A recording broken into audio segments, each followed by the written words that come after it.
Thank you. Honorable Minister IT, Science Technology and Revenue and Disaster Management, Shri 𝐃𝐢𝐠𝐤𝐭𝐚𝐥. Special Secretary IT, Shri Pawan Kumar. Mr. Devendra Kumar from the Cabinet Secretariat, Shri Amit Singh, Shri 𝐓𝐫𝐚𝐽, Chief Electoral Officer of Assam, Mr. Anurag Goyal, various dignitaries who have come here from Delhi as well as from all across the country. Firstly, I'd like to thank 𝐓𝐫𝐚𝐽 for organizing this very important conference, which is on basically governance issues and the use of technology in governance. A couple of speakers before me talked about the National E-Governance Plan, and Devendra talked about the Direct Benefit Transfer Scheme. I just want you to take you back about 35 odd years when erstwhile Prime Minister of this country said that almost 80% of government benefits are there's a leakage, and barely 20% actually reach the correct beneficiaries. So that was the situation about 30-35 years back. And I'm happy to say, because of Aadhaar and a lot of other initiatives, I would say at the very least that ratio has been reversed, if not, and improved upon.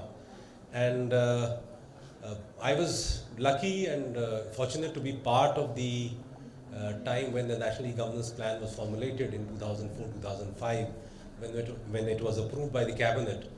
And it had a number of components to it. It had state data centers, it had state-wide area networks, it had common service centers, and a number of projects like e-passports, etc., as well as the unique ID project, which the Department of Information Technology moved so that it could go on to the Planning Commission, and from there the entire Aadhaar journey started.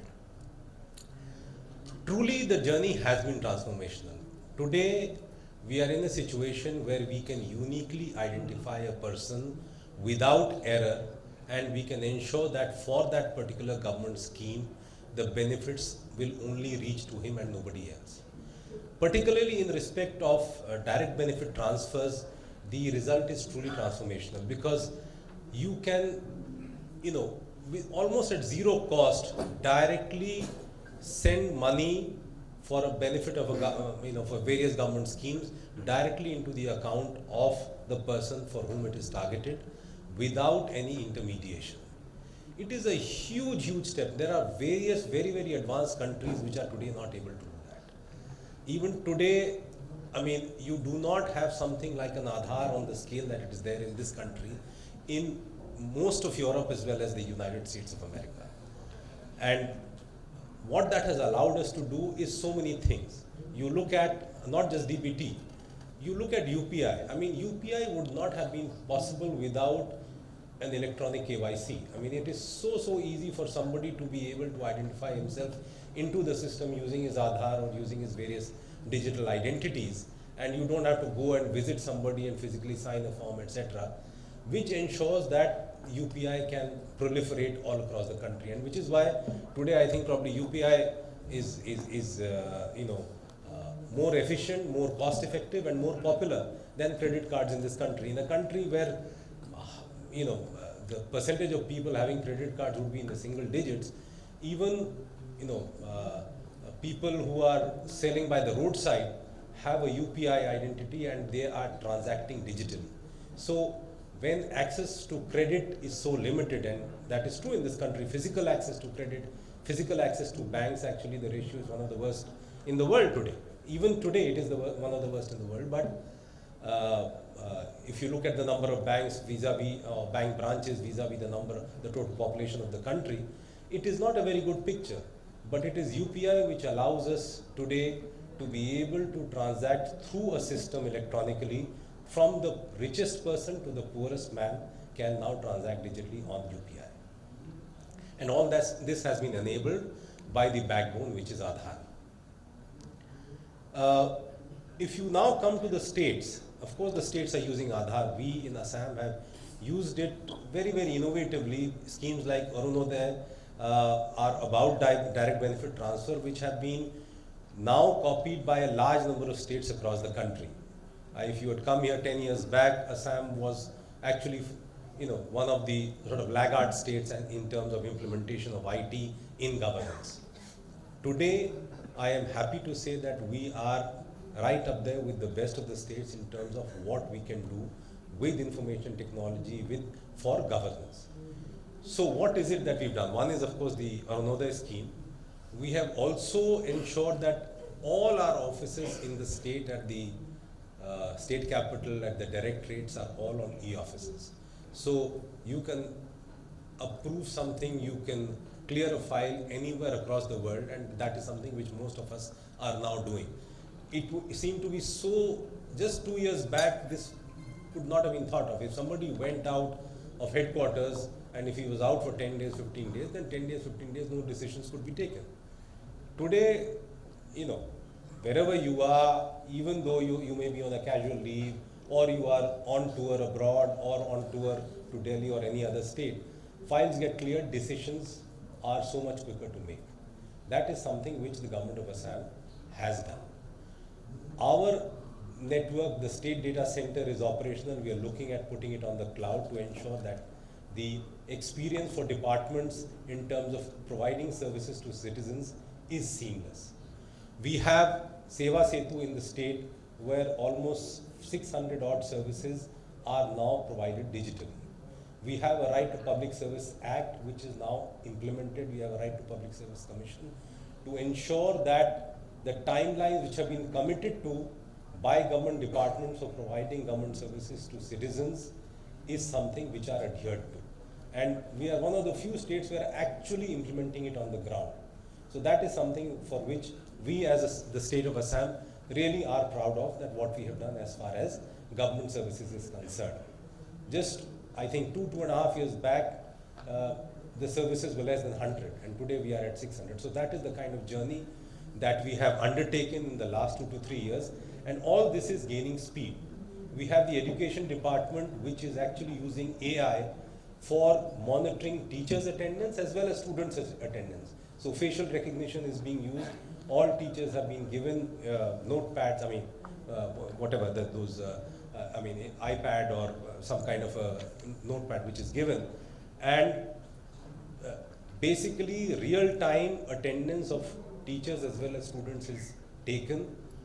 Data is coming in that actually some schools, for availing better government benefits, have actually overstated or inflated the number of students which are there. That is being looked at. That has implications for midday meal schemes as well as various other schemes and various other benefits. So there is a streamlining of governance which is happening. At the same time, it is also ensuring that teachers attend classes on time and provide better education. So that is something which we are doing with IT, and we are one of the first states to do this on such a scale. So that is something which is truly remarkable, which I just wanted to share with you. What is it that we are now looking for going forward? That is something that we have to consider. The government of Assam, while we have a lot of services provided digitally in terms of online services, but mobile is something on which we are lagging, and that is something that we are looking at expediting and speeding up to ensure that all services are actually available on mobile to citizens of this state, and various government services could be provided there. So that is something on which we are working on. That is the first part. And the second part is, and this is something in which I think I'm very excited about, is about identification of people. Now I know Aadhaar allows identification of people, but the way it is done is it is done in silos. So the education department will identify their beneficiaries for the education department. The rural development department would identify it for the rural development department. Finance department would identify those beneficiaries for the DBT schemes which they run.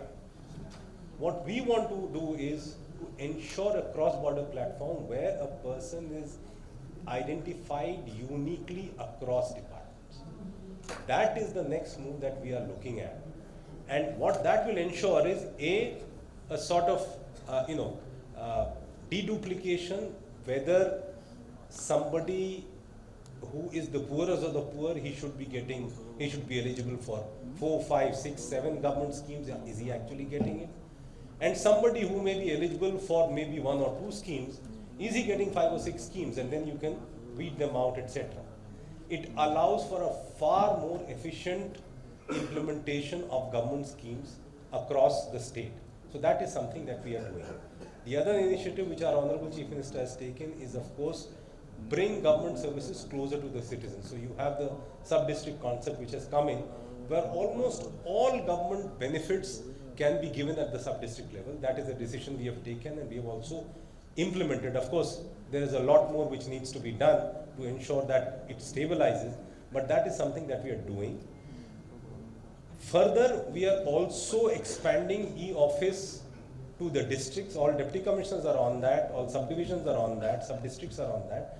However, various other government departments and their agencies are also gradually getting onto e-office to ensure that there is a seamless movement of information and decision making from whoever could be an assistant engineer up to the chief engineer level, or a SDO level up to the principal secretary of GAD or revenue or so on. So that is something that we want to accomplish going forward. It requires a lot of infrastructure to be put in place. The network has to be stable. That is something on which we again have to do a lot of work while the SWAN is there and it is being upgraded. But even then, a lot of the telecom companies have to ensure that fiber optic connectivity up to the GP level, up to the block level is stable, reliable, and also redundant. So all these things would have to work in concert to allow us to be able to provide these services to the citizens of the state in a seamless manner. So that is what we are doing as far as governance is concerned. That is our vision going forward, that this is something that we want to do. People have talked about AI, and I can see that there are a lot of sessions and discussions between various agencies and the various interesting panels over here who will carry on this debate about how various technologies like blockchain and AI can be used in the state and can be used by government agencies to improve the services which are being provided. I am sure, government is never really at the cutting edge of technology. It can't be, because you require a stable technology which you can use when you are providing government services, because you cannot, the consequences of failure can be enormous. So that is the reason why I would not say that the government is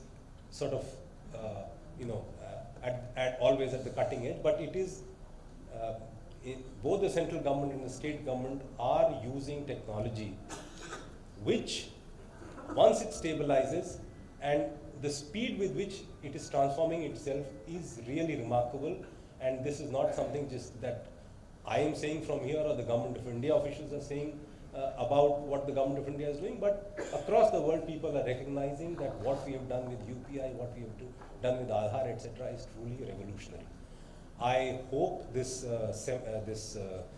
seminar would look at what are the various other possibilities and what are the other innovative ideas which can be used for making government services simpler and easier for the citizens, which not only benefits the state government and the citizens, but improves our lot socially and economically. Thank you.